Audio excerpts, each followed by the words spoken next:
Picture a marble bench with 20 holes cut into it. Now fill it with 200 Romans who have absolutely no problem discussing a property dispute, a dinner invitation, or the quality of the recent grain shipment while sharing that bench with a complete stranger. Add running water beneath their feet, oil lamps guttering in the steam, the smell of vinegar sharp enough to make your eyes water, and in the corner, hanging on an iron hook driven into the stone wall, a wooden stick with a wet sponge on the end that every single one of these 200 people has already used today. The same sponge, one sponge, passed around a public latrine in a city of 1 million people, with the casual efficiency of a communal breadbasket. That's a Roman forica, a public toilet attached to a bathhouse, open from dawn to dark, free or nearly free to enter, and considered by the Romans themselves to be a perfectly ordinary social space where one conducted the business of the day while simultaneously conducting the other business of the day. We're not visiting tonight, we're working there. I make these history stories, and honestly, I don't know if you're here because you've always had a deep and burning curiosity about ancient Roman sanitation infrastructure, or because you've been lying awake for 40 minutes and you've decided that a man talking about sponge sticks is your last best option. Either way, I'm glad you're here. Get comfortable. Turn the light down. Here we go. Your eyes open in darkness. Not the darkness of a room at night. The darkness of a room that has never had windows, that exists entirely below ground level, carved into the soft volcanic tuff of the Aventine Hill itself. Stone walls, stone floor, the faint chemical smell of ash, and the deeper, warmer smell of old damp, and something else. Something you've stopped noticing during the day and only catch again in the morning when you've been away from it for 6 or 7 hours. The smell of your workplace. Sharp, medicinal, layered. The vinegar you sloshed into the rinse basin last night before the doors closed. Underneath that, the mineral cold of fast-running water.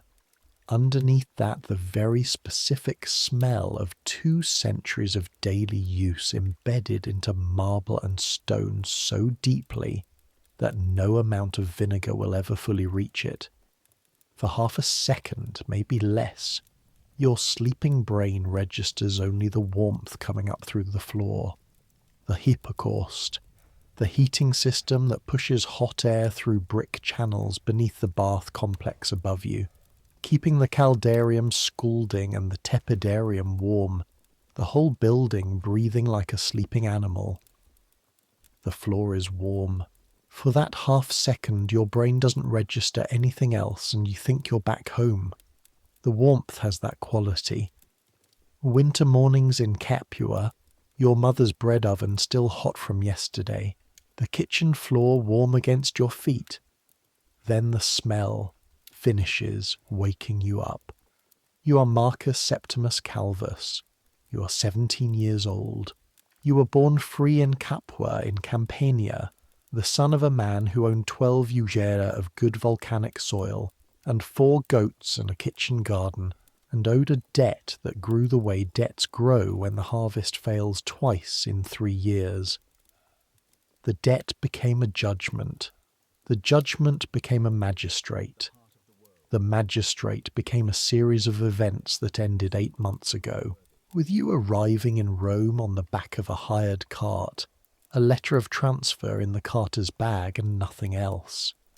You work at the Thermae Aventini, a neighbourhood bathhouse on the south face of the Aventine Hill, one of maybe 200 such establishments in Rome, sized for the local insular population rather than senators and tourists. Your job is the forica, the public latrine attached to the bath complex. You clean it before dawn. You maintain it through the day. You clean it again after dark. And the thing around which your entire working life revolves, The thing you have developed opinions about that you never imagined you would have opinions about is the tersorium, the sponge stick, a length of smooth ash wood, the width of 2 fingers, about as long as a man's forearm. On one end, tied with linen twine in a double knot pulled tight with the teeth, a natural sea sponge from the Adriatic coast, grey-brown and dense with water. 5 of them hang on iron hooks on the wall between the latrine bench and the service door. Every person who enters this room and uses this facility uses one of those sponges. Every person. The same sponge, rinsed in the channel water that runs along the base of the bench, soaked overnight in vinegar, present and functional and absolutely essential, and mentioned in almost no history text that has ever been written. You are the reason it works. You are the mechanism. You are the invisible thing that makes the room run. You sit up off the sleeping mat. The mat is thin straw covered with rough wool. It smells of both and also of you. The accumulated smell of a body that sleeps hard after long days. Around you in the low underground room, or of a wide corridor really, carved into the hill, 4 other people are stirring or already stirring. Socius, the Greek, who works the furnace rooms and whose arms are permanently reddened from elbow to wrist, the skin dry and slightly cracked, lying on his side with the slow, careful stillness of a man who has learned to rest rather than sleep. Mina from Alexandria, who manages the laundry for the bath linens, already sitting up in the dark, braiding her hair by memory, her cracked fingers moving quickly. Philemon, the old man who has managed the changing rooms for 30 years, and who can sleep through anything, snoring in a steady, untroubled rhythm, and beside him, the new one, the Gaul, arrived 3 days ago, pale as chalk, assigned to help Socius in the furnace rooms. You don't know his name yet. He doesn't have enough Latin to give it. He lies awake and looks at the stone ceiling with an expression you recognize from 8 months ago, when you were lying in this room for the first time.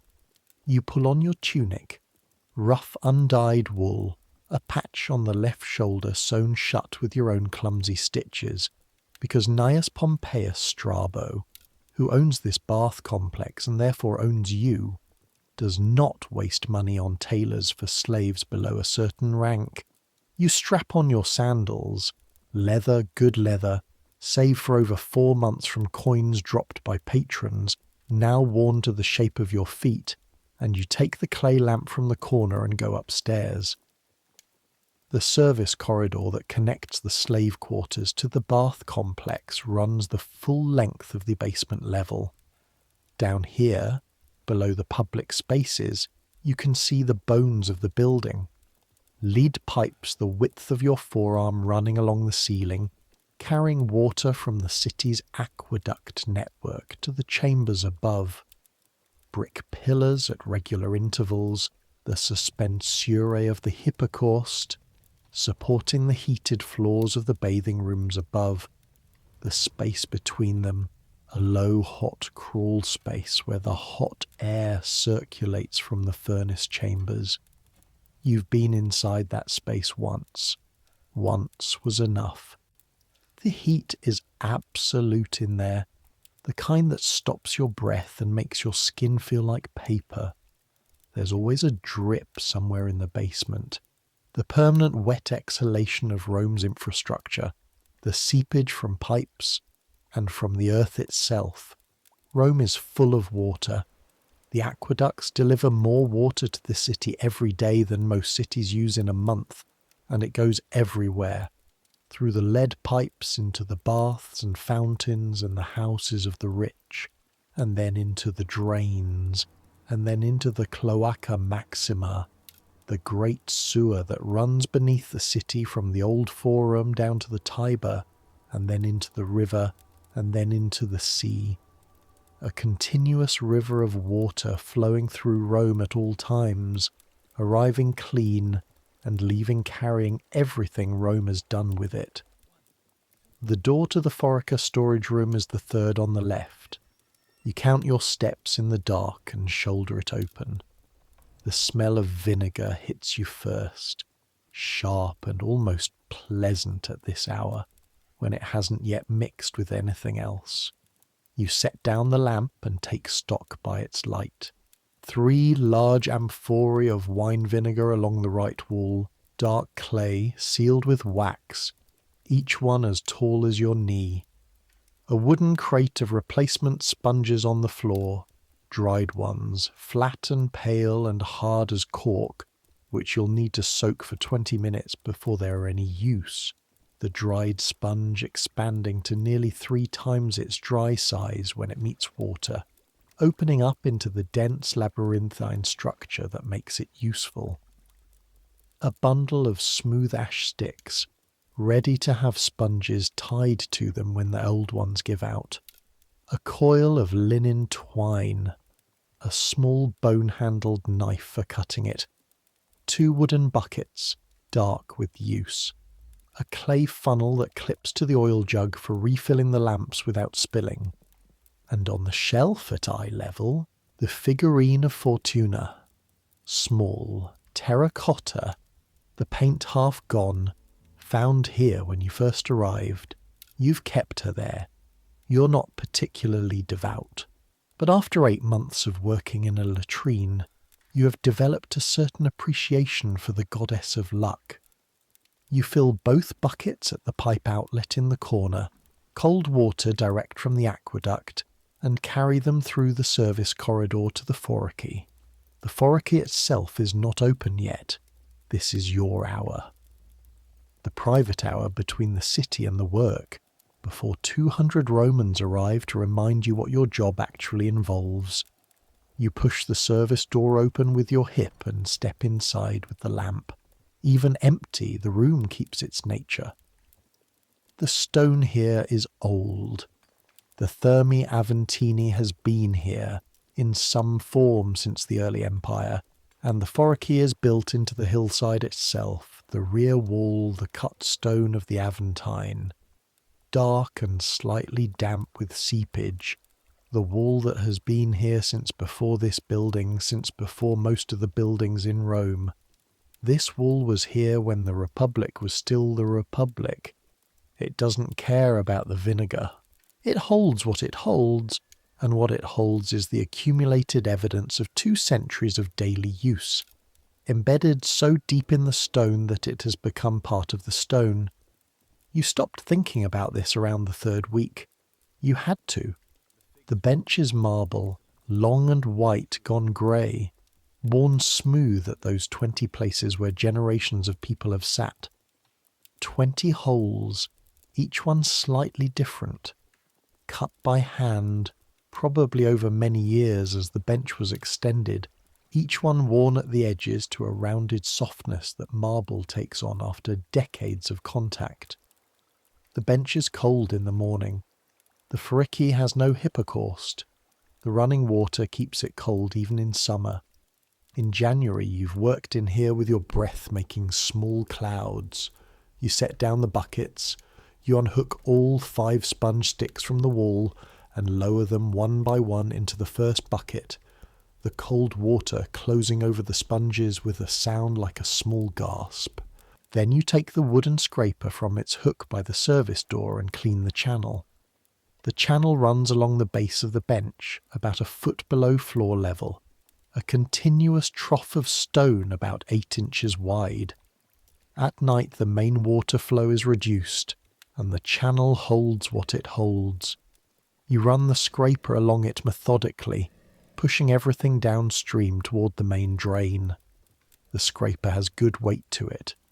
Oak, wide blade, smooth handle from use. You grip it firmly and keep your wrist relaxed and work quickly, because you've learned that thinking about this too much makes it take longer, and taking it longer makes it worse. And so the efficient thing, the merciful thing even, is to be quick and clean and done. When you first held this scraper, 8 months ago, standing in this room for the first time while Demetrios showed you what the job was, you stood very still for a long moment. You were born free. Your father owned land.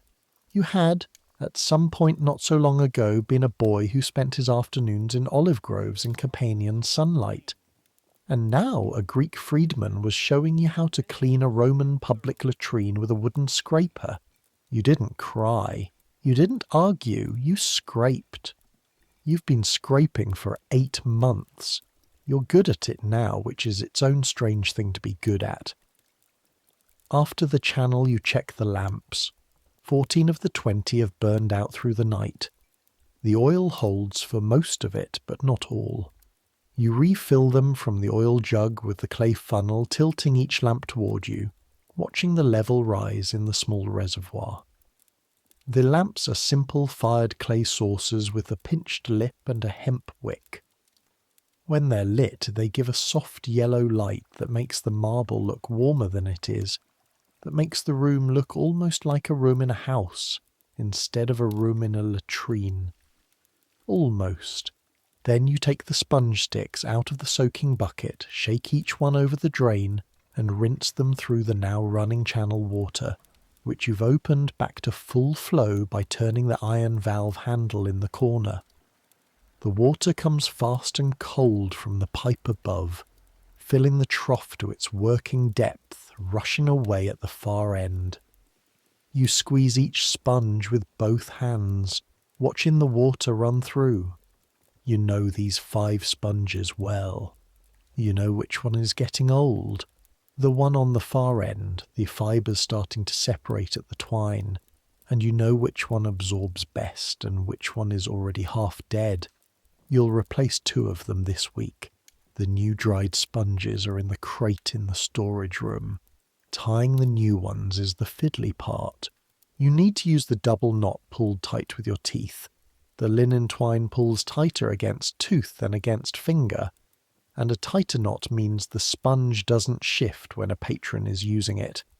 And a sponge that doesn't shift means nobody comes to find you with a complaint.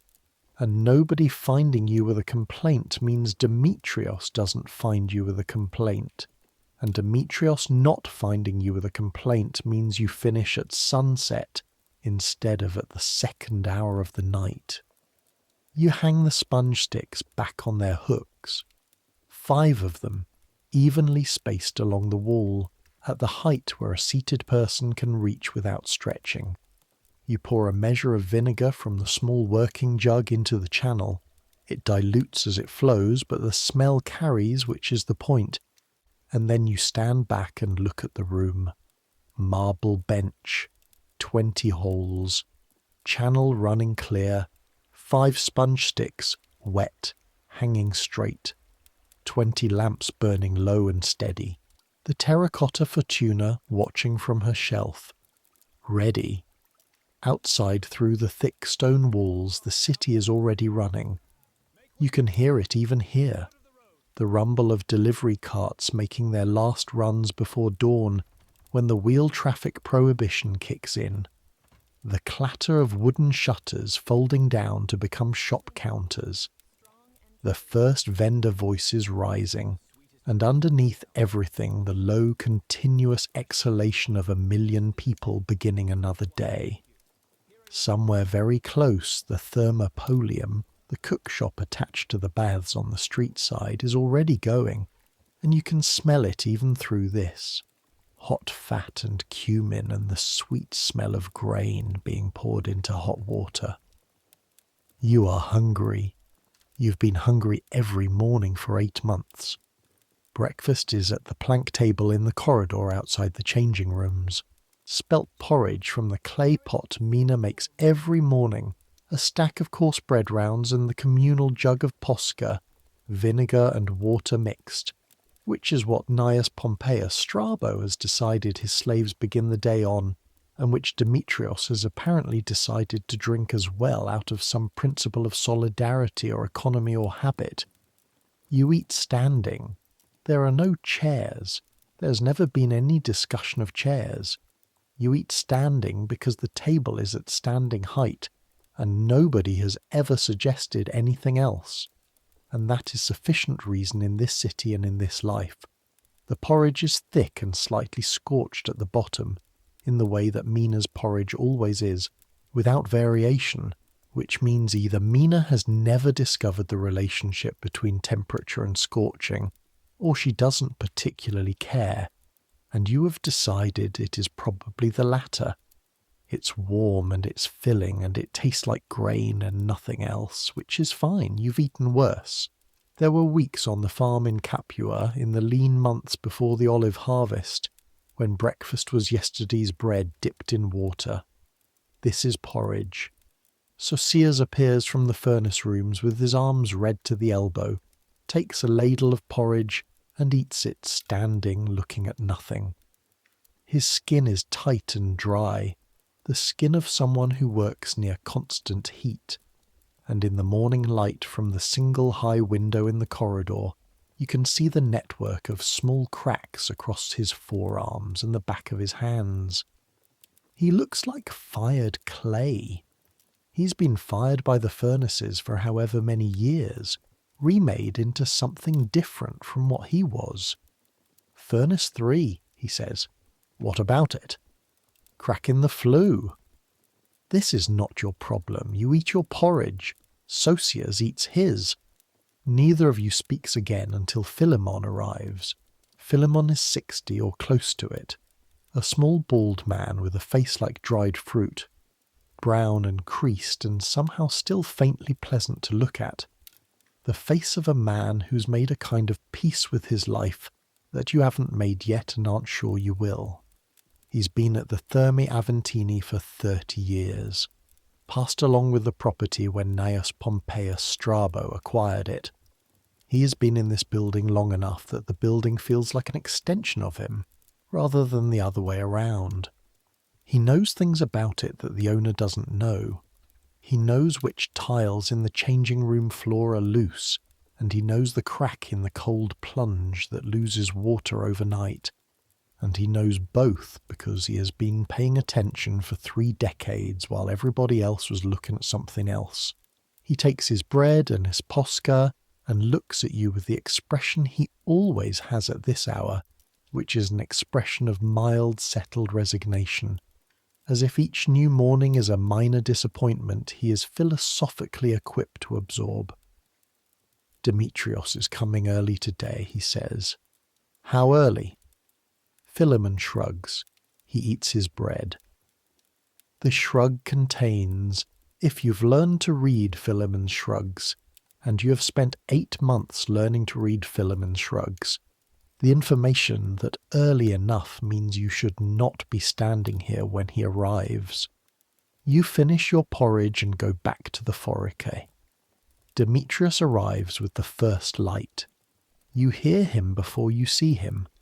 The particular rhythm of expensive leather sandals on marble, the walk of a man who has decided that his manner of moving through the world will signal something that his legal status no longer signals for him. He's a freedman, Greek, from Corinth originally. Freed at 35, now 50.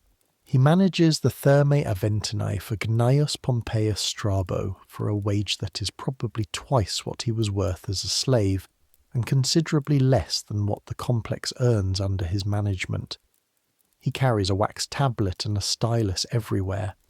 He's the kind of man who's been keeping records his whole life, because he understood early that the power of the man who owns the records is different from, and in some ways greater than, the power of the man who is recorded. He finds you checking the lamp near the entrance. Channel clear? Channel clear. Sponges? 5 sponges soaked. Fresh vinegar in the working basin. He walks the length of the bench, running one finger along the back edge, the way he does every morning. A check for grit. The stone collects a fine dust from the wall that you have to wipe down daily, or it works its way into everything. His finger comes up clean, or clean enough. Nothing in Rome is entirely clean, but clean enough for Demetrios is the standard you work to. He stops at the far end and looks at you with the expression he uses when he has information that he's decided to give you in a way that makes clear it's information you should already have. We have a notable group coming this afternoon, associates of Lucius Sempronius Bassus. He says the name at a slightly lower register, the way Romans say the names of men with money, as if the name itself has weight. Freedmen and some equestrians. They use the baths on the Caelian Hill normally, but the Caelian Thermi has a problem with their caldarium. He pauses, and you can hear in the pause his satisfaction at someone else's caldarium problem. So they're coming here. You nod. I want this room perfect. The old sponge on the far hook needs replacing, I told you 2 days ago. I'll do it now. Good. He taps the tablet. Baths open in half an hour. He leaves. His sandals slap away toward the apoditerium where Philemon is probably being subjected to the same calibrated scrutiny. You go to the storage room and take a dried sponge from the crate. The dried sponge is hard and flat and pale like a compressed secret. You set it in the soak-in bucket and watch it for a moment, the water moving into it, the sponge slowly thickening, expanding, the pale colour deepening to grey-brown as the water fills the channels and chambers inside it. In 20 minutes it will be 3 times this size, heavy and dense, full of held water, the same structure that makes a natural sea sponge good at being a sponge. Its architecture, the interconnected pores, the chambers that open onto other chambers, makes it good at this as well. The Romans understood this. They didn't always understand why things worked. They were very good at knowing that they worked.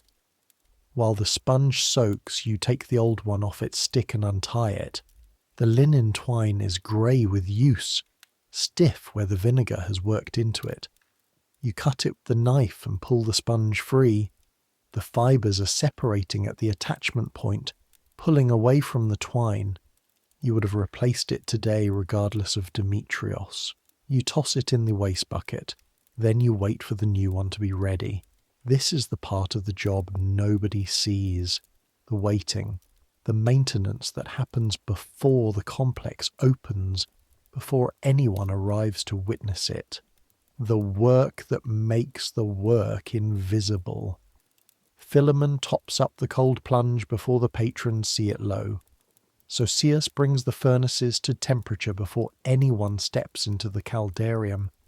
Mina has the fresh linens folded and ready before the first man arrives at the changing room, and you are here, in the foricae, alone with the soaking sponge and the smell of vinegar, making sure that when 200 Romans walk through that door today, everything will be as it needs to be.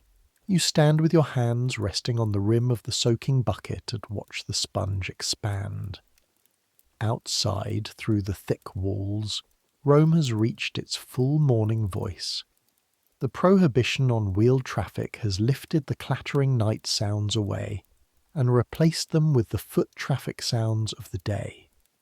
Vendors, school children, the particular percussive cadence of a street argument conducted at volume, someone's dog contributing to the argument from a balcony 2 floors up. The thermopolium next door is fully operational now, and the smell of sausage is working its way through the stone with the determination of something that has nowhere else to be.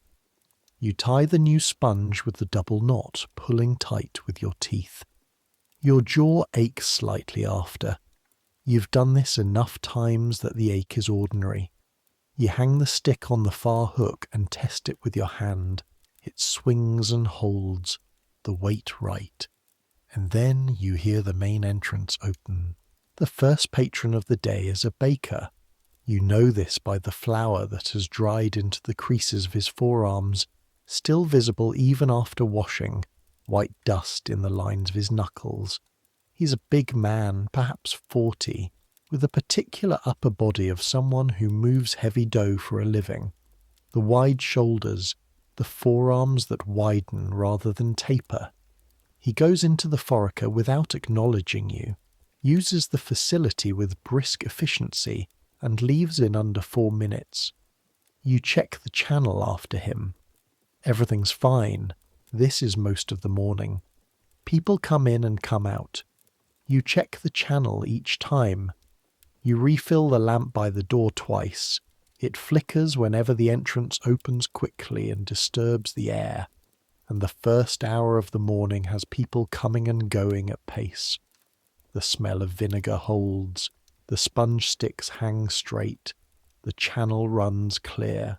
You stand in the corridor outside the forica entrance and listen to the bath complex come to life around you. From the apoditerium, the changing room, Philemon's voice low and steady, directing patrons to their cubbyholes, the tap of sandals on marble, the thump of wooden cubby doors. From the tepidarium further in, the warm room where men lie on heated stone benches or on the floor itself, talk rising and falling in that particular way conversation has when the participants are horizontal and have no particular place to be. From the cold plunge room, the sudden sharp gasp and then laughter that always follows a man who has misjudged how cold it is. The palestra at the back of the complex is open to the sky, and when the tepidarium door swings wide you catch it, the grunt of exertion, the rhythmic slap of someone skipping rope against the sand, the grunt and crack of a practice sword hitting a post. Men who will have been lifting stone discs and running and grappling since the baths opened, now streaked with sweat and oil, the strigil work still ahead of them. The oil is important here. The Romans don't use soap, not the way you might understand it. They cover their skin in olive oil before exercise, rubbing it in with their hands or with the help of one of the unctores, the oil attendants, at a better establishment, though at the Thermae Aventini you manage your own. Then after exercise they use the strigil, a curved metal scraper, bronze mostly, some iron, a handful that appear to be good silver when the light catches them in the apoditerium cubbyholes. You drag the strigil along the skin and the oil comes off in ribbons, grey and glistening, along with it all the sweat and dirt and dead skin.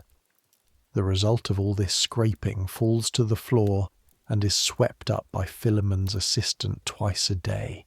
It's sold. The strigimenta, scrapings, go to physicians and tanners and various trades that have uses for oil that has been processed through a human body.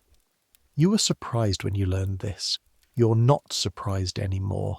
Nothing in Rome goes to waste. Everything is a commodity. Even the byproduct of cleaning yourself is someone's livelihood. The forica has its own byproduct economy. You discovered this in your first week. The urine. Not the other thing. That goes into the channel, and from the channel into the cloaca maxima, and from there into the Tiber, and from there into the sea. And Gnaeus Pompeius Strabo does not benefit from it, and you do not think about it except when you are cleaning the channel before dawn, which means you think about it every day, but briefly and professionally. But the urine is different. There are 2 large clay vessels set into the floor at the forica entrance, partially below the surface, with a small channel controlled by a clay plug that diverts the flow from the bench area. Every evening, a man named Bythis comes with a cart and takes the filled vessels to the Fulonica, 2 streets away, where the urine is used to scour lanolin and grime from wool. Human urine is alkaline. Alkaline urine is excellent for this purpose. The Romans have known this for centuries. The trade is old, regulated and taxed. Vespasian imposed a tax on urine collection specifically, and when his son Titus objected to the indignity of it, the old emperor held up one of the coins the tax had produced and asked if it smelled. It didn't. Pecunia non olet. Money has no smell. Bithus nods to you when he comes in the evening. He makes a joke once a week that you don't always understand, but that always ends with the phrase, golden contribution. And you laugh because he's one of 3 people in Rome who says something to you that isn't a command or a criticism, and that's worth a laugh. The midday rush arrives like a change in the weather. The steady early morning trickle becomes a current and then a flow. The corridor fills with sound, sandals on marble, voices crossing over other voices, the splash of the cold plunge where a group of young men from the palestra have come in together and are shouting at each other with the easy brutality of friendship. The forica gets busy. You move from the corridor into the room itself, positioning yourself just inside the door to the right, where you can see the bench and the 5 sponge hooks and the running channel simultaneously. The midday users of the forica are different from the morning users. The morning people are brisk. The midday people are social. This is still surprising to you, 8 months in. You were raised in Campania, where certain activities were conducted in isolation and silence, and where the idea of continuing a business conversation through the experience of using a public latrine would have struck anyone as bizarre. In Rome it is normal. Men walk in mid-sentence and continue mid-sentence. Commercial agreements are reached. Legal opinions are sought and given. Gossip about the grain prices at Ostia, the health of a mutual acquaintance's wife, the quality of the new ceramic shipment from Arezzo. All of this happens in this room, with these sounds beneath it, with the running water and the lamps and the smell of vinegar, and nobody stops the conversation because the conversation is not connected to the physical activity in any way that requires acknowledgement. You've heard a case argued in here, an actual legal dispute between 2 men who happened to be using adjacent holes and who apparently couldn't let the argument they'd been having in the tepidarium go to waste while they attended to other matters. You've heard a man compose a poem aloud, pausing between stanzas to think in a way that suggested the bench was part of his creative process. You've heard, once, a heated discussion about whether the current emperor, Hadrian, who has been emperor for 2 years now, who is known for travelling, who has already spent time in the provinces and will spend more, whether he is likely to be as bad as Domitian or as good as Trajan, which was the kind of conversation that, had it been held loudly in the forum, might have attracted the wrong kind of attention, and which in this room was apparently insulated by some social compact, according to which things said in the foricae remain in the foricae. What the patrons don't do, what constitutes the unspoken rule, is acknowledge you. You are the mechanism. You are the maintenance. You are as present and as unremarkable as the channel or the stone bench or the iron hooks on the wall. The men who come in here walk past you, step around you, reach past you to take a sponge stick from a hook you've just restocked, and none of them look at you. Not with hostility, not with anything. With the absolute neutrality that free Romans extend to the people who maintain their infrastructure. The water pipe doesn't look at you. The lamp doesn't look at you. You don't look at them. The ones who do look at you are the ones who have something to complain about, and the ones with complaints are the ones Demetrius hears from and then passes on to you with the particular efficiency of a man who has refined delegation into an art form. But today, about an hour after the midday rush begins, a man stops in front of you. He's perhaps 45, dressed well, a good quality wool tunic, a bronze ring on his right hand with a carved face you can't make out clearly. Slightly soft in the face, the softness of someone who eats well and regularly and has for some years. He looks at you directly, which already marks him as different. People look at you directly when they want something, and people want something from you when something is wrong, and you run quickly through the checklist. Channel clear, all 5 sponge sticks present and wet, lamps burning, no line at the entrance. Nothing is wrong. You're the tersorium attendant, he says. Yes, Dominus. He looks at the sponge sticks on the wall with an expression you've never seen on a patron's face before. Not disgust. Most patrons have made their peace with what the sponges are, but something more like clinical interest. How often do you replace them? The question is strange. When they wear out, Dominus. I check them every morning. What do you rinse them with? Vinegar, Dominus. And the channel water. Vinegar. He nods, still looking. Is there a reason you use vinegar rather than seawater? We're not near the sea, Dominus. You say this carefully because you genuinely cannot tell if it's a test of your competence or a genuine question. He laughs. A real laugh, open and unperformed, the kind that shows the teeth and changes the whole face. Fair answer.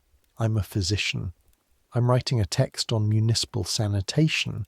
I've been visiting baths in Rome, Ostia, Puteoli, looking at the management of the latrines, the water circulation, whether the thermal facilities show higher rates of skin conditions among regular users. He pauses. He's noticed your expression. I'm not complaining about anything. This room is clean. The vinegar is a correct choice. I want to ask a question. Yes, Dominus. Do you get sick? The people who work in these rooms, skin infections, stomach ailments, you think about this honestly. Socius, he works the furnaces, had a problem with his skin on his hands last summer. Mina, who does the laundry, has cracked skin in winter that bleeds. I haven't been sick since I came here. He's writing on a small wax tablet he's produced from somewhere. He writes with quick, confident strokes, the tablet balanced in his left hand, his attention split between you and whatever he's recording. Most attendants I've spoken to in establishments with consistent vinegar practices are in reasonable health. The ones in establishments without. He pauses, leaving the thought unfinished in a way that suggests the ending is unpleasant.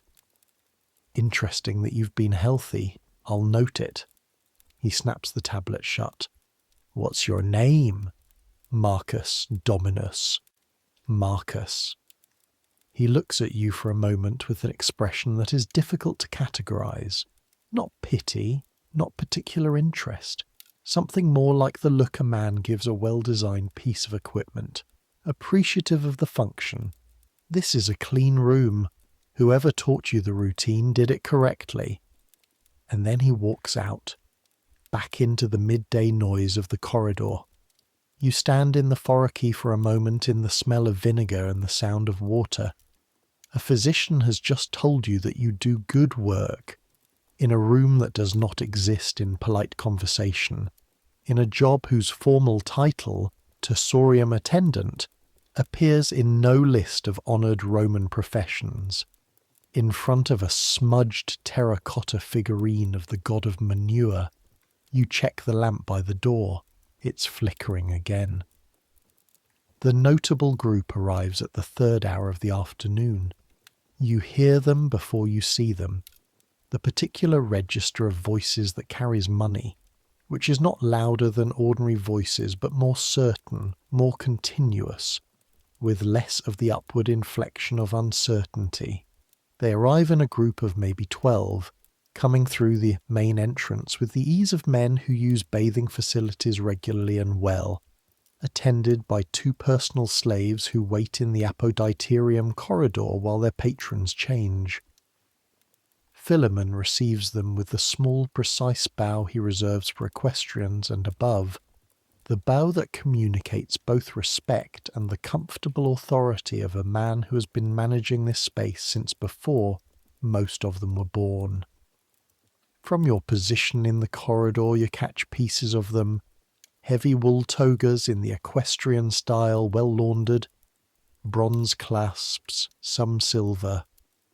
One man in a toga with a purple stripe who might be an actual senator or might be a freedman playing at being one, the stripe a little too bright to be old. They go through to the appetiterium, the changing room, and you hear the familiar sounds. Cubbies opened, valuables deposited, sandals stacked, Philemon's voice moving through the room like oil through water, directing and smoothing. And then, from the direction of the forica entrance, footsteps. 3 men come in together. The lead one is perhaps 50, wide through the shoulders, with the tan of someone who spends time outdoors. Not a labourer's tan, not the red-burned skin of men like Socius, but the deliberate tan of a man who exercises in open air, in gardens or on a private palestra.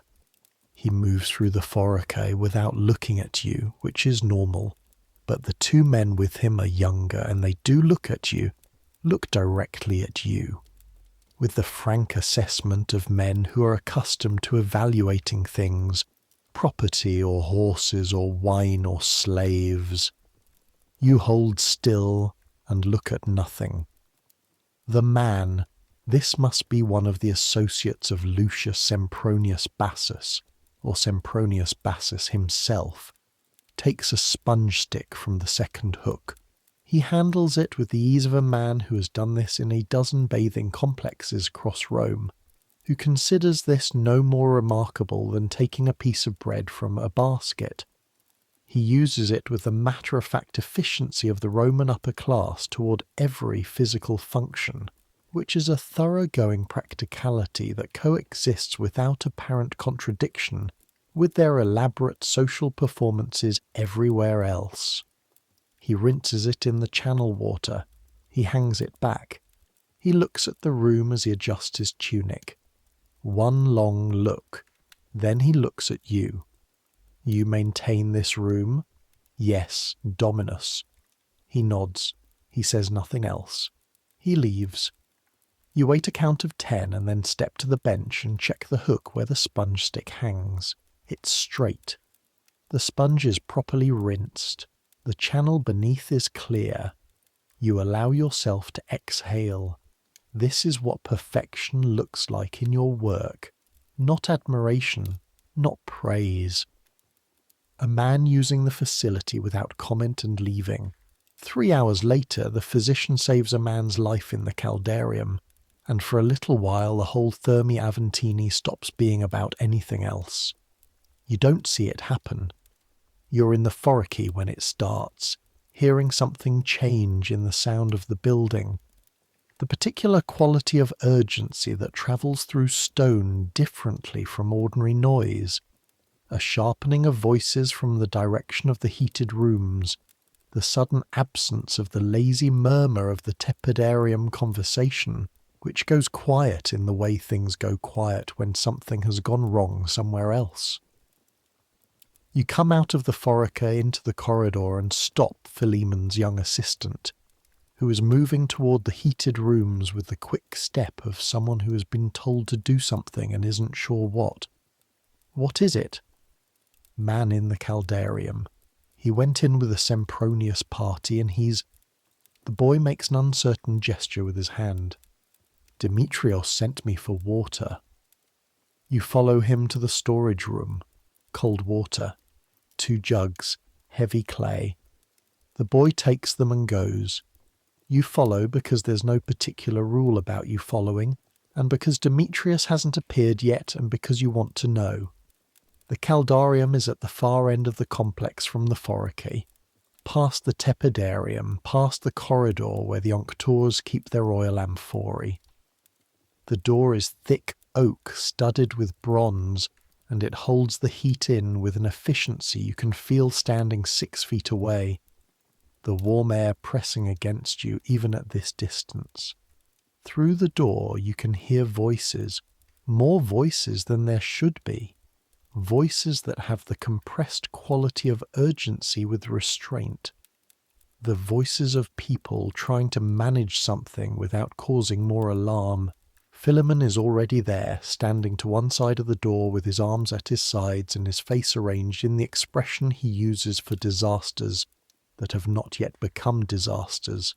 The face that says, "This is fine. Everything is fine. Nobody panic," while everything may or may not be fine. The physician, your physician, the man from the forica, the one with the wax tablet, is inside. You can hear his voice through the wood. The door opens. The heat hits you like opening an oven. The caldarium is a domed room, the ceiling high and arched. The walls wet with condensation, the air thick and white with moisture. Stone benches along the walls, a large shallow basin of hot water, the alveus, at one end, fed by a pipe from the hypocaust system, steam rising from it in slow columns. The light in here is diffuse, coming through small high windows in the dome, the steam softening everything, the oil lamps at the walls barely visible through the haze. On one of the stone benches, reclining now because someone has positioned him that way, is a man. Middle-aged, heavy-set. Too heavy, you realise now, looking at him. For a man spending time in the caldarium. His skin is the wrong colour, red too fast and too deep. The red of a man whose body has not managed the heat well. His eyes are open. He is breathing. His companions are arranged around him in the tight cluster of the uncertain and alarmed, and among them the physician crouches, his fingers on the man's wrist, his own face entirely calm in a way that takes considerable work to maintain. "Get him out," the physician says. "Not to the frigidarium, not the cold plunge. Don't take him to the cold plunge, to the tepidarium. Slowly, the air there." Two men take the man under the arms and help him up. He's heavy and not fully cooperating, his legs unreliable beneath him, his head lolling slightly to the side. They move him toward the door. You move out of the way. You press yourself flat against the corridor wall as they pass. The sick man, his legs dragging slightly, his face still that deep wrong red.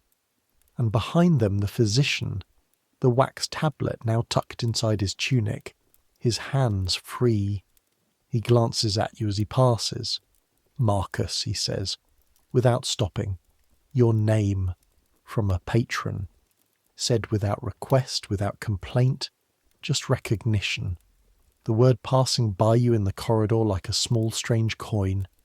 In the tepidarium the man is laid on a stone bench. The physician opens his hands and examines them, then opens the man's mouth and looks inside, and then places his palm flat on the man's forehead with the practiced touch of someone who measures temperature for a living. He speaks to the companions in a low voice. He asks questions and receives answers. He calls for water, clean water, cold but not freezing, in small amounts. And the boy with the jugs, who's been standing in the tepidarium doorway looking terrified, steps forward. It takes about 20 minutes. You know this because you can count the oil lamp refills in your mind, and in 20 minutes of the tepidarium the man's colour has shifted back towards something living. His breathing has slowed from the fast, shallow gasps of the first minutes to something steadier, and the physician sits back on his heels and says something to the companions that makes two of them exhale audibly, and one of them sit down heavily on a bench with his hands on his knees. Demetrios appears beside you in the doorway. You don't hear him coming. Demetrios moves quietly when he needs to, and he stands there watching the room with the focused expression of a man calculating how this will be discussed. "Is he going to be all right?" you say, low enough that it's just to Demetrios. "Looks like it." A pause. He watches the physician. Good thing he was there. You think about the physician in the forica that morning, his wax tablet, his question about whether you get sick, his clinical interest in the sponge sticks. He was walking through the Thermae Aventini, looking at everything, studying everything, and 3 hours later he was in the caldarium knowing exactly what to do, because he has been studying exactly these kinds of environments and exactly these kinds of failures for, you don't know how long. Long enough to have written a text about it. Long enough to know immediately that the cold plunge would be wrong, that tepid air was right, that water in small amounts rather than large. What he knew saved a man's life. Demetrios touches your shoulder, lightly, briefly. The contact of a man who doesn't make that kind of contact as a habit. Go back to the forica. You go back to the forica. The man's name, you learn from Philemon at supper, is Gaius Petronius Rufus. He's one of the freedmen associates of Lucius Sempronius Bassus, a man who made his money in Campanian pottery, aretine ware, the fine red stuff, and who has been trying to lose it in the caldarium apparently, or so Philemon says with the small dry precision that is his version of humour. Gaius Petronius Rufus is 54 years old, somewhat overweight, and had been in the caldarium for close to an hour, which is, the physician apparently made this point forcefully to the assembled companions, considerably longer than anyone of his build and age should be in a room kept at that temperature. He'll live, Philemon says. He's eating his supper of barley and boiled beans with the same mild expression he brings to everything. The physician was insistent that he'll live. He was also insistent that Gaius Petronius Rufus stop trying to sweat his way to health, using methods designed for men 30 years younger and 40 pounds lighter. Did the physician say that to Rufus directly? He said it to Rufus's companions, and to Demetrios, with the clear implication that he was saying it to anyone within earshot. You eat your beans. They're slightly undersalted and completely uninteresting, and you're grateful for them in the way you're always grateful for food you didn't have to earn separately from your labour. Is Demetrios worried, you ask, about the room? Demetrios is always worried. Philemon takes a piece of bread. But no, the caldarium is fine. The man was in it too long. That's not the room's fault. You think about this. The room being fine or not fine. The distinction between a room that causes harm and a person who causes harm to themselves within a room. The physician had asked you this morning if the people who worked in the forica got sick, and the implication was that the room, the maintenance of the room, the vinegar, the water management, was connected to the health of the people in it, that the room could be made more or less dangerous by the choices of the person maintaining it. You have been maintaining your room correctly. You know this. The vinegar and the fresh water and the daily channel cleaning and the regular replacement of the sponges. The physician told you so in the way physicians tell things, not with praise but with the precision of a correct assessment. Somewhere in the city tonight, Gaius Petronius Rufus is being escorted home by his companions and probably drinking the physician's recommended water and being instructed to stay out of Caldaria for a month. And somewhere in the city tonight, the physician is writing in his wax tablet, and what he writes includes something about the Thermae Aventinae on the Aventine Hill, and a tersorium attendant named Marcus who uses vinegar correctly. This probably means nothing, but it means something. Supper ends. The backroom table is cleared. Mina stacks the bowls. Sosius goes back down to the furnace rooms to bank them for the night. Philemon goes to his room, the slightly larger room that is the privilege of his 30 years and his status. A room with an actual wooden door rather than the hanging cloth that separates your sleeping space. The Gaul sits against the wall and looks at the stone ceiling with his pale eyes and says nothing. And you say nothing to him because you have no words he understands. And this is its own kind of loneliness. You go back to the forica for the evening cleaning. This is the part of the day nobody thinks about. not the morning preparation, which has at least the quality of anticipation to make it bearable. The evening cleaning is simply the reverse of the morning, with the addition of the full day's use behind it. You don't think about what you're scraping. You learned not to. You work quickly, methodically, with the wooden scraper and the rinse water and the reduced lamp oil that you leave burning low for the night rather than filling fully, just enough to keep the room from total darkness in case a patron arrives early. The 5 sponge sticks you take down from their hooks and lower into the vinegar basin, the deeper stone basin at the back of the room, not the daily working jug but the full overnight soak. You press each one down into the vinegar, feeling the cold liquid against your fingers, the sponge resisting briefly and then giving, the vinegar displacing the water held in the sponge's chambers and replacing it. In the morning you'll rinse them back out and hang them fresh. This is what the physician called a correct practice, the overnight vinegar soak.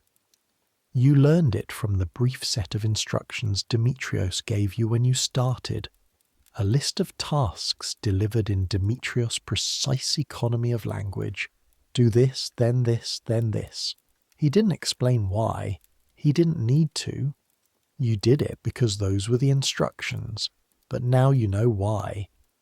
The physician told you without telling you. He told you by asking the question, do the workers get sick? And by saying the room was clean, and by making a note on his wax tablet.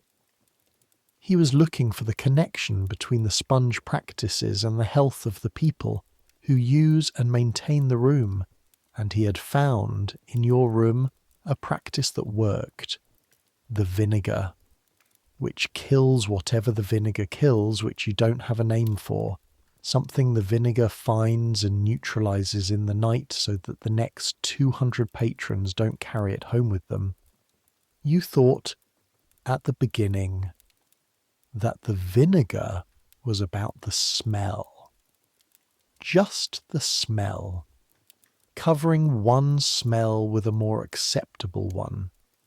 The way the Romans burn incense in temples to manage the smell of blood. But it's not just the smell. The physician knows it's not just the smell, and now, in some inarticulate way, you know it too, standing in the forica at the end of another day, pressing sponges into vinegar by lamplight. You're maintaining something you don't fully understand. You're doing it correctly anyway. There's a lesson in that, probably. There's a lesson in almost everything if you're willing to find it. Philemon has told you this in his oblique way. Not in those words.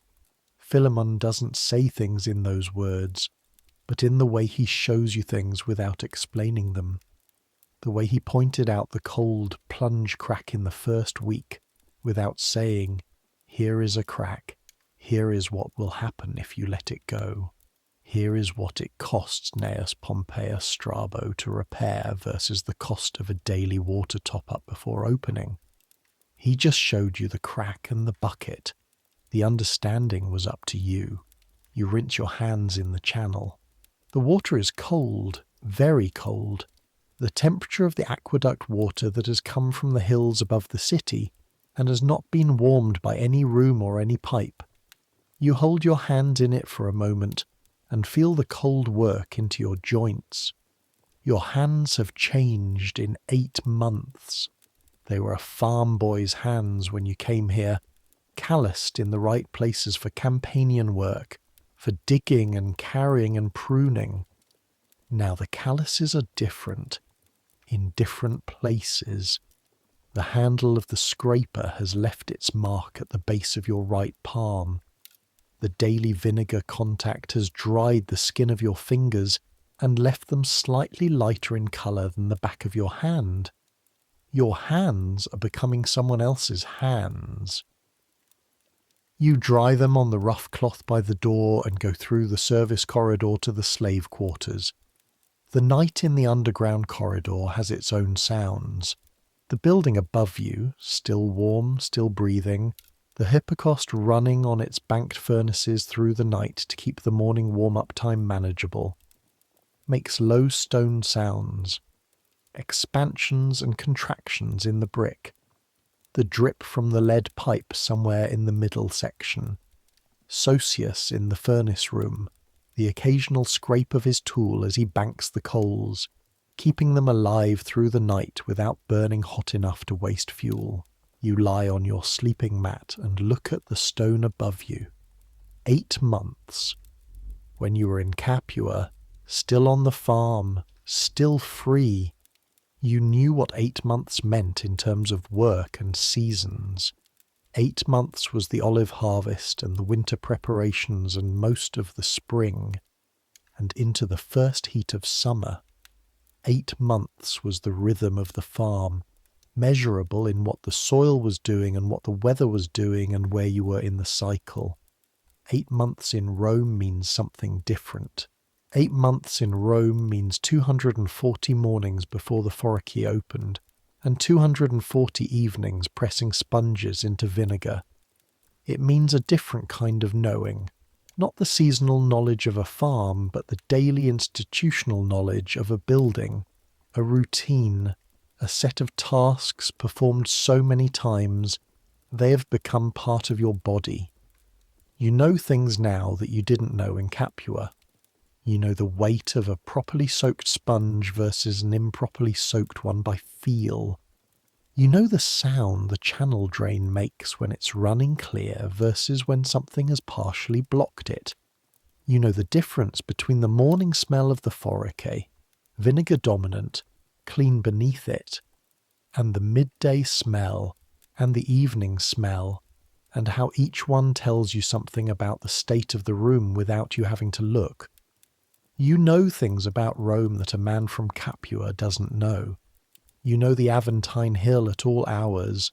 You know it before dawn, when only the bakers and the delivery carts are moving, the streets carrying sound in the cold air.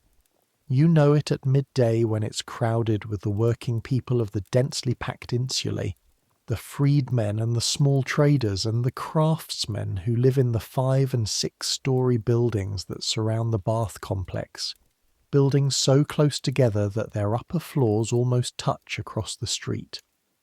You know it at night, when you sometimes go up the external stair to the roof of the slave quarters and look north toward the hills where the great public buildings are visible even in darkness, the Circus Maximus, a long shadow in the valley below the Palatine, the mass of the Palatine itself where the imperial palace sits, lit here and there by torches.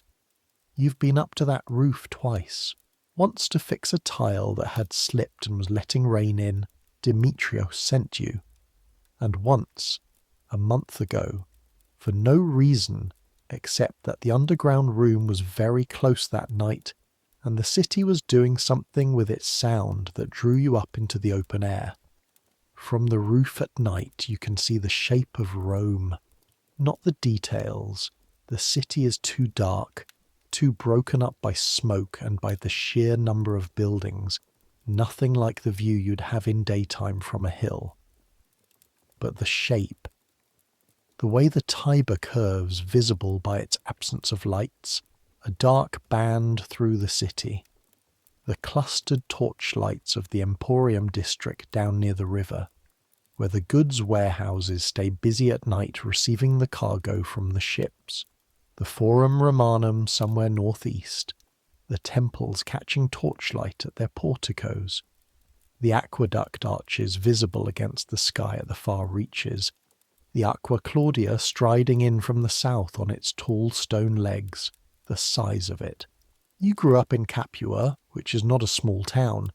Capua is a city of the second rank, old and proud, with its amphitheatre and its markets and its forum and its good roads going north to Rome and south to Neapolis.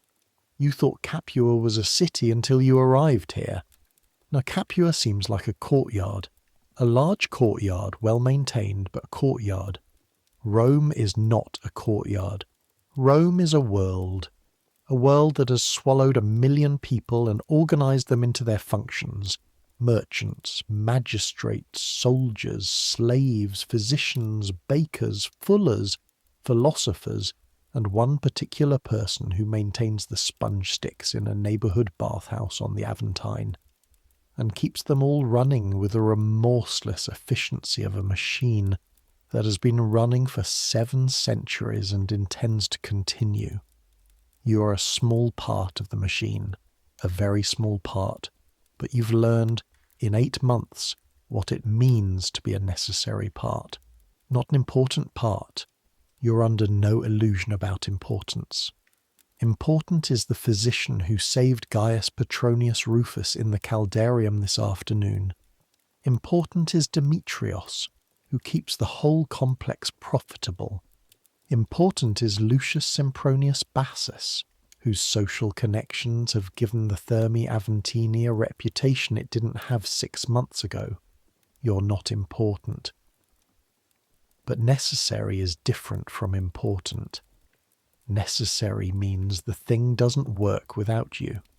The forica doesn't work without the tersorium attendant who comes before dawn, who scrapes the channel and soaks the sponges and fills the lamps and hangs the vinegar-soaked sticks on the iron hooks in the proper position at the proper height. The 200 Romans who will use that room tomorrow haven't thought about you. They will never think about you. When they reach for the sponge stick on its hook, they'll take it with a complete confidence that it will be there, wet and clean, because it's always been there, because the mechanism that keeps it there is invisible. You are the invisibility of a thing working correctly. Philemon said something to you about this in your first month when you came to him after a particularly bad day. A day when 3 patrons had complained about the forica in succession, about a sponge stick that had developed a wobble in its knot, about a lamp that kept guttering, about something that wasn't your fault but arrived at your feet anyway because you're the tersorium attendant, and things in the forica arrive at your feet. You came to Philemon and said, in the specific despair of the newly enslaved, that you didn't understand what the point of doing any of it correctly was, when it only meant you became invisible and nobody cared. Philemon had looked at you with those small dark eyes in that dried fruit face and said, "The point is that it works. The room works because you do it correctly. 200 people use it tomorrow without knowing your name. That's success. That's what this is." You had not found this satisfying at the time. You're finding it more satisfying now. Something wakes you before the furnace floor does. A sound. Not from inside the building, from outside, from the street above. A sharp voice, and then multiple voices, and then a sound you identify after a moment as running feet on stone. Not one person running, several. The particular cadence of collective urgency. You lie still for a moment, listening. The sound settles into something low and continuous. People gathering outside. The quality of a crowd forming, not violent, not panicked, but dense with the tension. The sound of many people paying attention to one thing. And then a voice from further away. A man's voice projecting clearly, announcing something. The distance is too great and the stone walls too thick for you to make out the words. But the register is the register of official announcements. The crier's voice, trained for carrying over large spaces. You sit up. Sosias is already awake and sitting in the dark. The Gaul is sitting up. Mina stands at the foot of the stairs. "What is it?" you say. She shakes her head. She doesn't know.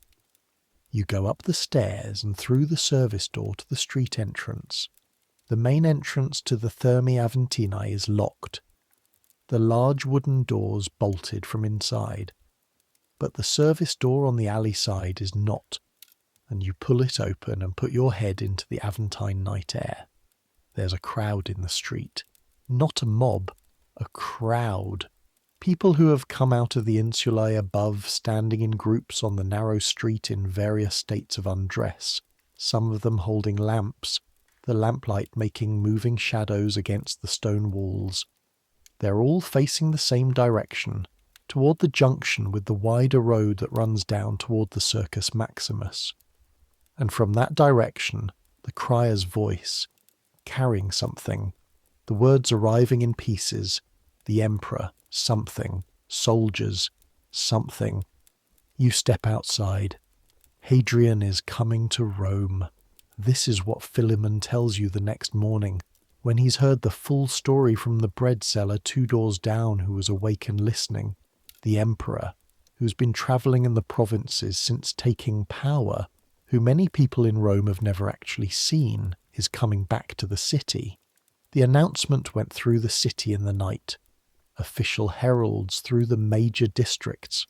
The news spreading from there through the informal network of insomniacs and night workers and people who couldn't sleep, moving street by street through the dark until the Aventine had it too. He'll arrive in 3 days. This is important news. In a city of 1 million people, the news that the emperor is coming does things. It stirs the social sediment. Important men begin calculating. Businesses that serve the wealthy ready themselves. The streets that will be part of the imperial procession, the Via Sacra, the Forum, the routes from the city gates, begin to be cleaned with a thoroughness that ordinary life doesn't inspire. Somewhere in the great houses of the Palatine and the Caelian, household slaves are already being woken to begin the preparations. On the Aventine, at the Thermae Aventini, Demetrios arrives an hour early. Scrub everything, he tells you. He says this with the tone of a man who has already mentally calculated the increased volume of traffic that will come through the baths in the next 3 days. People coming to prepare themselves for public appearances, people who want to discuss the news in a social space. People who have been waiting for a dignified excuse to use a better bathing facility than usual. Everything. I want this complex at its best. You spend the morning scrubbing things that you already scrub daily, but with the particular thoroughness of a person who's been told to make the impression count. The bench, the wall behind the bench, the stone floor of the forica. You have a rough horsehair brush for this, and you use it with the channel water running fast and the sound it makes. Bristles on old stone, a fast rhythmic scrubbing, fills the room while the lamps burn and the channel runs. In the afternoon, you go with Mina to the market. This is unusual. You've rarely been to the market. The supplies for the foricae, the vinegar, the sponges, the ash sticks, the lamp oil, are delivered monthly by the supplier Demetrios has dealt with for years, a Campanian merchant named Publius Servilius Calvus, no relation you've established, it's not a rare name, who sells to bath complexes and workshops throughout the Aventine district.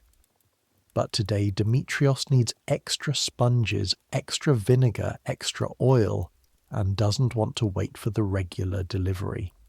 So you go with Mina to the market at the base of the Aventine Hill. The market at the base of the Aventine near the old Porta Trigemina, where the city wall once stood, is not one of the great markets of Rome, not the Forum Boarium, not the Emporium near the river, not the busy commercial streets around the Forum Romanum. It's a neighbourhood market, the kind that exists in the dense residential districts, a daily gathering of vendors in and around a permanent colonnade of shops. But it's alive, and in the way of all Rome's markets it has achieved, through sheer density of human activity, a level of noise and smell and colour that would constitute a festival in Capua. The smell hits you first, even before you're properly inside it. Fish, fresh fish from the river, dried fish from the coast, salt fish in amphorae from Hispania and Lusitania, the collective smell of everything that has ever come out of the sea, concentrated in a narrow space. Over that, the smoke from the braziers of the men selling hot sausages and fried chickpeas and small pastries with honey. Over that, leather from the cobblers at the colonnade's east end. Over that, the sharp green smell of the vegetable sellers, leeks, onions, fennel, the early season cabbages from the gardens outside the city walls, and underneath all of it, the foundational smell of the city itself, the thing that has no individual source but arises from the collective chemistry of 1 million people living in very close proximity. Sweat and food and animals and water and smoke and damp stone, layered and continuous. The smell of Rome being Rome. You navigate by following Mina, who moves through the market with the purposeful speed of a woman who has been doing this for years and has no patience for stopping.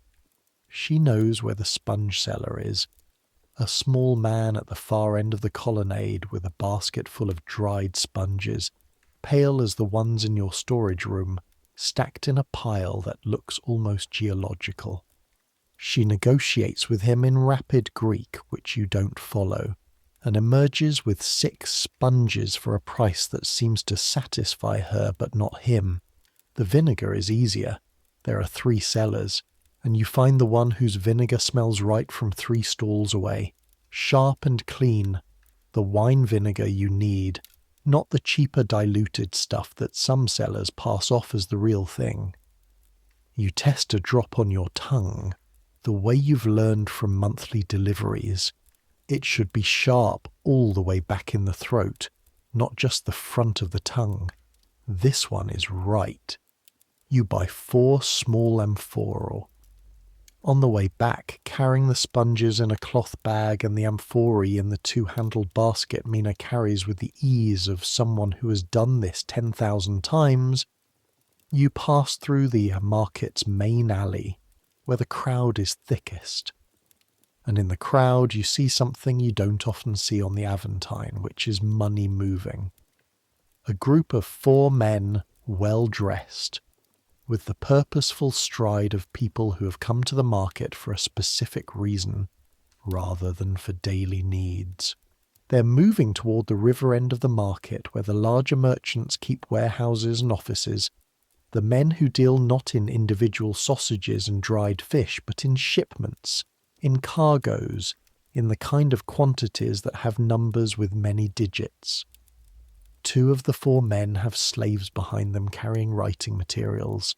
They're in conversation as they walk, and the piece of their conversation that you catch as they pass, you don't mean to catch it, it simply arrives, is about the arrival of the emperor and what it will mean for a grain contract. The emperor arrives, and somewhere in the city a grain contract changes hands. The emperor arrives, and the baths will be busier. The emperor arrives, and somewhere a woman is being woken to press a toga. Rome connects everything to everything. You're beginning to understand this in a way that living in Capua did not prepare you for. In Capua you could see, more or less, the chain of connection between things. Your father's farm and the market and the road to Rome where the grain merchant came once a season. Simple linkages, visible from where you stood. Here the chains are endless and mostly invisible, and they run in all directions simultaneously, and you are connected to all of them in ways you'll never fully trace. The grain that fed the baker, whose flour is still on his arms when he comes to your forica in the morning, that grain arrived at Ostia on a ship that was funded by someone at the Forum, who got his start in business in a bathing complex on the Aventine, who you will never meet. You're part of this, an invisible part, but part. The day Hadrian enters Rome, you do not see the procession. You hear it. The forica is busier than any day you've known. The baths full to capacity. Demetrios standing in the entrance hall with the expression of a man who is grateful for the revenue and concerned about the infrastructure simultaneously. The forica never stops, and you never leave it. And what you have is the sound that comes through the stone walls from the streets outside. The building crowd's sound, deeper and more continuous than ordinary street noise, building over the afternoon until it becomes something like a physical pressure. The sound of tens of thousands of people gathered somewhere not far away. And then, in the late afternoon, a roar. Not a sharp sound, not a sudden thing, but a wave of sound that begins somewhere north, somewhere near the city gates, and moves through the city like a tide moving through a harbour, each district taking up the noise as it arrives and adding to it. The sound of Rome welcoming someone it hasn't seen. You stand in the forica with your hands on the edge of the stone bench and feel it vibrate. The marble bench, which has been here since before this building, which was here when other emperors came and went, which will be here when you are gone.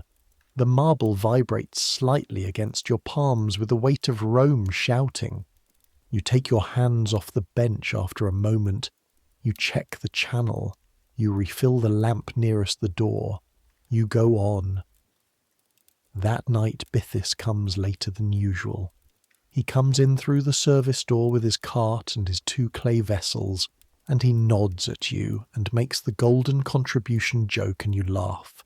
And then, because he is one of 3 people who talks to you, and because today has been a long and loud and complicated day, and you want to tell someone something, you tell him about the physician who came to the forica and asked about the vinegar and said the room was clean. The physician who was in the caldarium this afternoon, when Gaius Petronius Rufus's body failed to manage the heat. The physician who said Marcus and kept walking. Bithis listens while he works, easing the clay vessels up from the floor, sealing them with the clay plugs he carries in his belt. He's a precise man about his work. Nothing spills. He does this with the efficiency of long practice. "What was his name?" he asks. The physician. "He didn't say. He had a wax tablet. He was writing about sanitation." Bithis considers this. "Galen is in Rome," he says, almost to himself. "Or was in Rome. He goes back and forth to Pergamon, but he's been here, writing about the baths, I heard." "Galen. You know the name. In Capua your father had once had a copy of a Galenic text, not his own copy, borrowed from someone, about the properties of certain plants used in medicine, a text Galen had written when he was physician to the gladiator school in Pergamon. Your father had it for a week and read it with the focused attention of a man who understood that the knowledge in it was useful, and who wanted to understand it before he had to give it back. You think about the man in the forica, the precise questions, the wax tablet, the complete calm in the caldarium. Probably not. Galen is famous. Famous physicians don't spend their mornings in neighbourhood bath forica asking about sponge sticks. But maybe. Why would Galen care about sponge sticks, you say? Galen cares about everything, Bithis says. He hefts the sealed vessels into his cart. That's the thing about physicians who are actually good at it. They care about everything, even sponge sticks. He nods. He leaves. The cartwheels rattle away up the alley. You stand in the doorway of the service entrance for a moment. The Aventine night is cool and smells of the city, smoke and river and stone, and above the roof line of the insula you can see a strip of sky, and in the strip of sky there are stars, the same stars that are above Capua tonight, the same stars that were above this hill before this building was here, before Rome was what Rome is. The emperor is in the city, somewhere on the Palatine Hill, in the palace that overlooks the Forum and the Circus Maximus and most of the world. Hadrian is sleeping, or not sleeping, in the way of emperors who've been travelling for months and have the burden of an empire settling back onto their shoulders like a familiar heavy coat. And you are standing in an alley on the Aventine with a half-empty jug of wine vinegar, thinking about a physician who might be Galen and probably isn't. This is also Rome. The weeks after Hadrian's arrival are the busiest weeks you've known at the Thermae Aventini. The social machinery of the city runs hotter when the emperor is present. More functions, more movements of the wealthy, more preparation and aftermath, and all of it running through the baths in the way that everything important in Roman public life runs through the baths. Men who need to be seen use the baths. Men who need to have conversations use the baths. Men who want to know what's being discussed use the baths, because the baths are where discussions happen. You maintain the forica through all of it. Every morning before dawn, every evening after dark. The routine has become so deeply embedded in your body that you don't need to think about it. You do it the way you breathe, the way you carry your weight when you walk, the way your hands know the weight of the scraper and the sponge and the lamp funnel. You've stopped thinking about what it means and started simply doing it, which Philemon has told you is how it should be. When you know something in your hands, he said, you've learned it properly. Before that, you only know it in your head. Head knowing isn't doing. In this period, you begin to learn things beyond the forica. This happens because the busy weeks mean Demetrios is occupied in ways that mean he doesn't have time to manage every small task himself, and some of those tasks fall to the people nearby who have proven capable. You are nearby. You are proving capable in the specific measurable way of a person who has not yet had a complaint reach Demetrios's ears. You spend 3 afternoons helping Philemon in the apoditerium when his assistant is sick. This is different work from the forica, less physical, more social, more requiring of the specific attention Philemon brings to it. People leave their valuables in the cubby holes when they enter the baths. Their rings, their coin purses, their wax tablets, their sandals. The capsarius, the cubby attendant, is responsible for these. Not a legal responsibility exactly. There's a sign on the wall of every apoditerium in Rome absolving the bath management of liability for items left in the cubbies, the same kind of sign they put on the walls of taverns and inns, but a practical and social responsibility, because a patron whose ring goes missing from a cubby will not be coming back to the Thermae Aventini, and will tell the people he knows, and the people he knows will tell the people they know, and Demetrios will hear about it. The thieves are the problem, not external thieves, the kind who come in from outside to rob the baths. Those exist, but they're a simpler problem. You recognize them. They tend not to use the baths regularly. They're looking for something and not finding it, and you can identify them after a week of attention. The harder thieves are the internal ones, the slaves and freedmen of patrons, who wait in the changing rooms while their patrons bathe, and who have time and proximity and knowledge of the valuables, and can make a ring or a coin disappear into a fold of cloth with a speed that takes years of practice. Philemon knows the internal thieves. He's been watching the same faces for 30 years and has a mental ledger of who can be trusted and who can't, and who is new and hasn't yet revealed themselves. He passes this ledger to you during the 3 afternoons in small, precise pieces, not lecturing, just noting, pointing, letting you see what he sees, the way he pointed out the cold plunge crack. Here is a thing to know. Here is why it matters. The one with the ink stains, Philemon says quietly, indicating a young slave sitting on the bench near the entrance, apparently looking at nothing. He works for a notary on the Vicus Tuscus. Good family. But he has a brother who is less good. Look at his hands. You look. The ink stains are on the right hand, working fingers, genuine scribe's calluses. But the left hand, the hand resting against his leg in a way that seems relaxed but isn't, has the kind of relaxation that isn't relaxation. Watching, you say. Philemon nods. He moves away to attend to a patron. You watch the young slave. He doesn't do anything. He leaves when his patron leaves, and his patron's ring is where it should be when the patron retrieves it. But you watched. Philemon afterward. Not every person you watch steals, but every theft happens because someone wasn't watching. This is the kind of thing Philemon says. Always accurate, always brief, never told twice. You're learning things in your hands and in your eyes that you didn't have before. You're learning the social geography of the Thermi Aventini, who comes, when, what they bring, what they leave behind, what they take away. You're learning the building's rhythms beyond the forica's rhythms, the way the tepidarium conversation changes pitch when news arrives, the way the palestra empties out early when it rains, the way the whole complex shifts between the morning working class clientele and the midday mixed clientele and the late afternoon equestrian crowd in ways that are predictable once you know them, patterns that have been here long enough to carve themselves into the very stone. And you're learning something about Demetrios.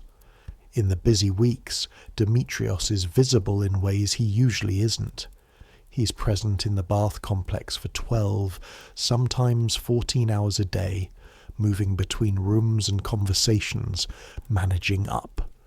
Managing Gnaeus Pompeius Strabo, who appears 3 times in this period and is taken on tours of the facilities with the expression of a man performing the inspection he is expected to perform, and managing down, managing you and Philemon and Sosius and Mina and the other workers, but in managing both directions simultaneously, in the exhaustion of those weeks, something of Demetrios becomes visible that is usually contained.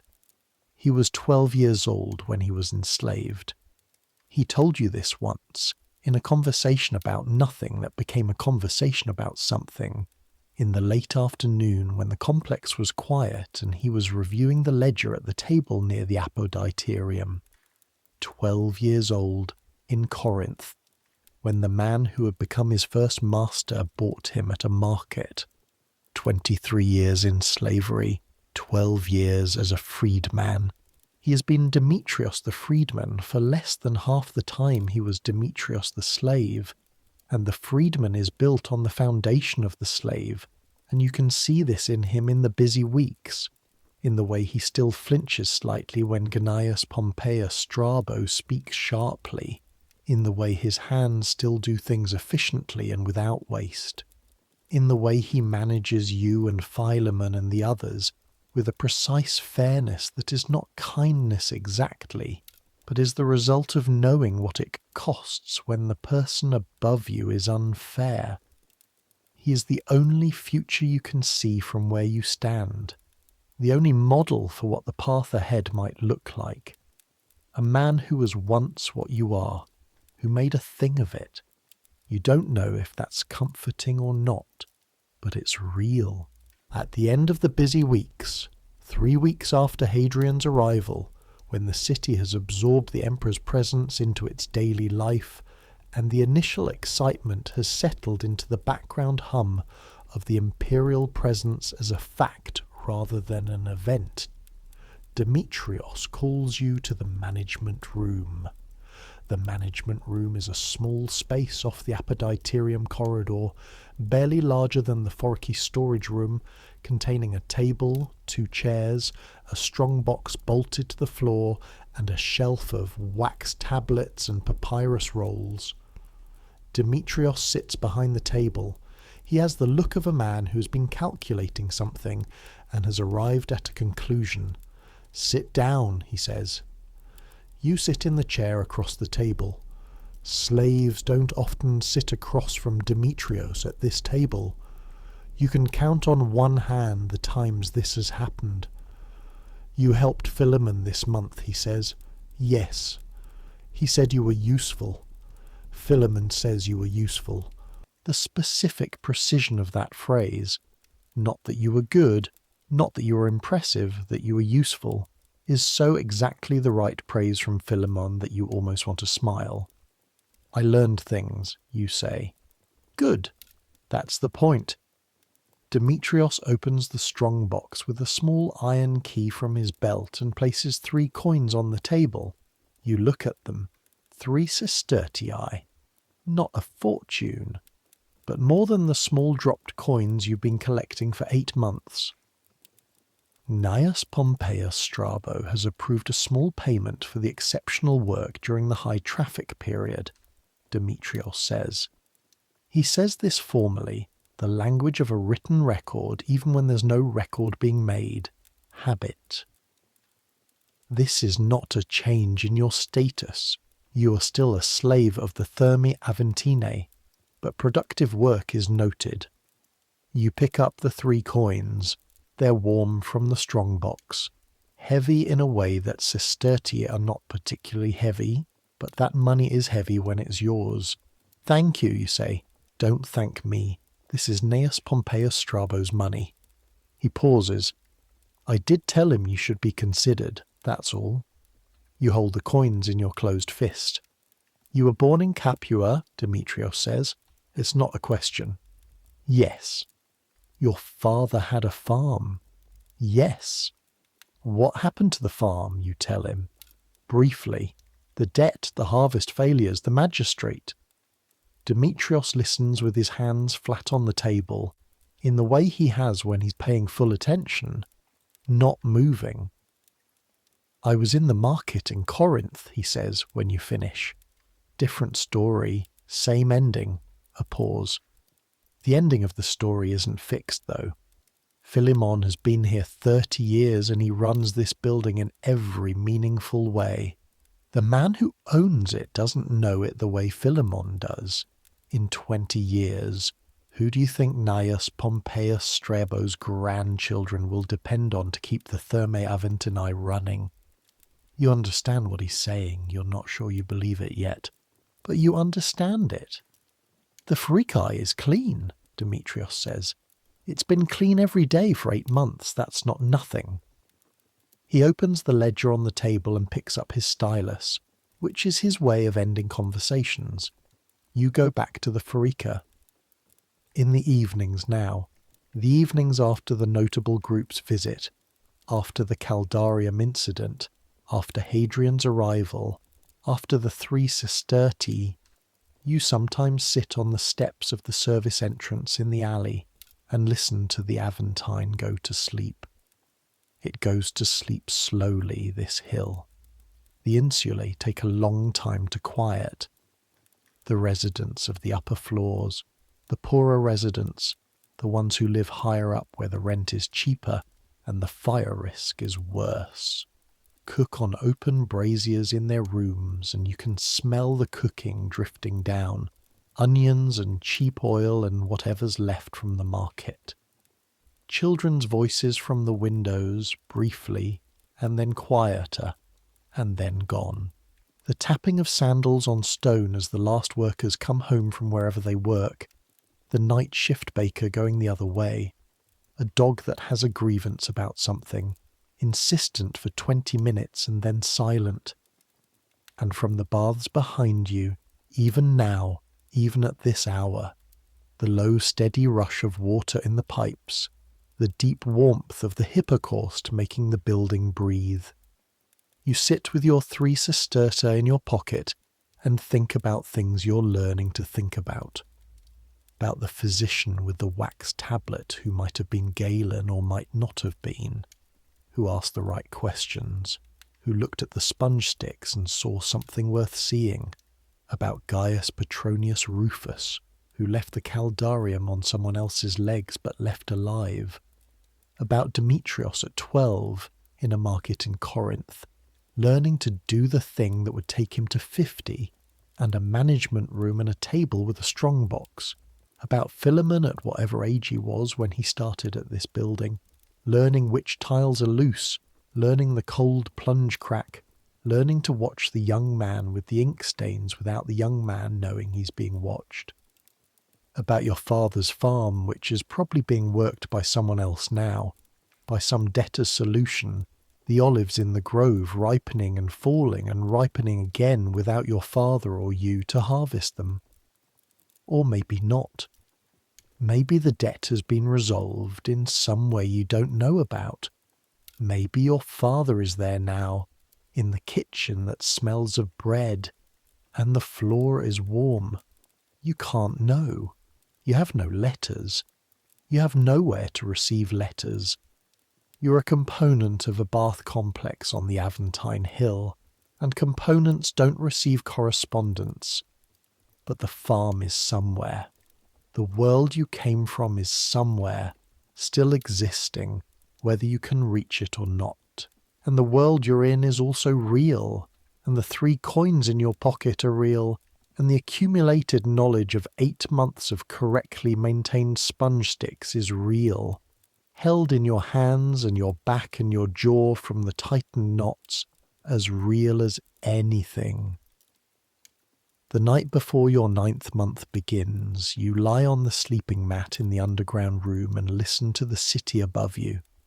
Through the stone and the brick and the lead pipes and the hypocaust channels, Rome makes its nighttime sound, the continuous low presence of a thing too large to go fully quiet. There are no carts now. The prohibition is in force, and the streets are as clear as they get. But there are the night workers, the bakers and the fullers and the night soil men who come to collect from the cesspits of the insula that don't connect to the cloaca maxima. There are the watchmen making their rounds, their voices calling out the hours. There are the drunk people finding their way home from the taverns, and the sober people going toward the taverns, and the night shift stokers in bath complexes across the city feeding their furnaces through the dark. And beneath all of it, the water. The aqueducts bring water into Rome at all hours, and the water runs through pipes and channels and fountains, and in every bathing complex in the city it runs through the channels of the latrines, and every latrine in every bath complex has someone who comes before dawn and hangs the sponge sticks and fills the lamps and scrapes the channel clean. There are a lot of you.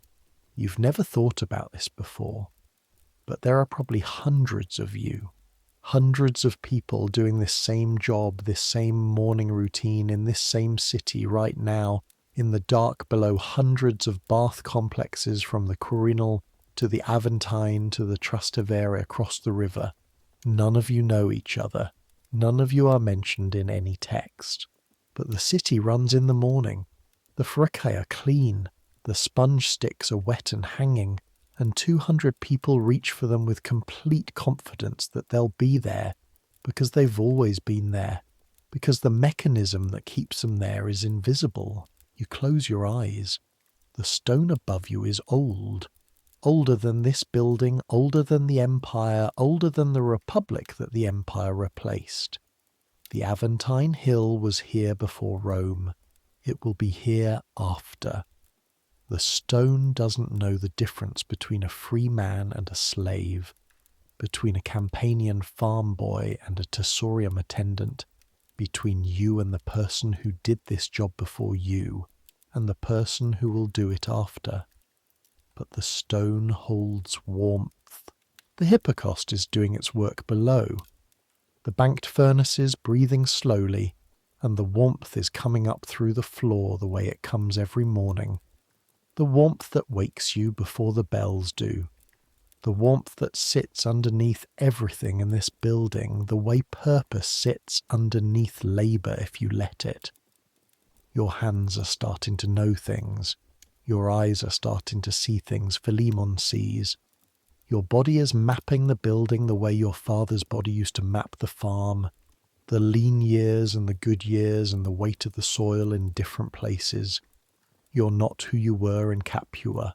You're not yet who you'll be, but you're something that wasn't there before. something made of 8 months of mornings before dawn and evenings after dark and vinegar and running water and the exact correct tension of a double knot pulled tight with the teeth.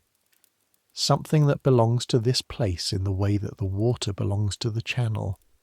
The sounds of the city soften further. You can still hear them. You'll always be able to hear them in this underground room, but they become the texture of the dark rather than the content of it. Background. Continuing. Rome going about its Romeness while you begin to drift. Tomorrow is the same. The same floor warming beneath you before the bells. The same storage room with its vinegar smell and its Fortuna on the shelf. The same 5 hooks on the wall. The same channel to scrape. The same lamps to fill. The same cold water from the aqueduct running through your hands in the dark before the building opens. The same invisible work that makes the visible work possible. That's enough. That's enough. The city breathes. The hypocaust breathes.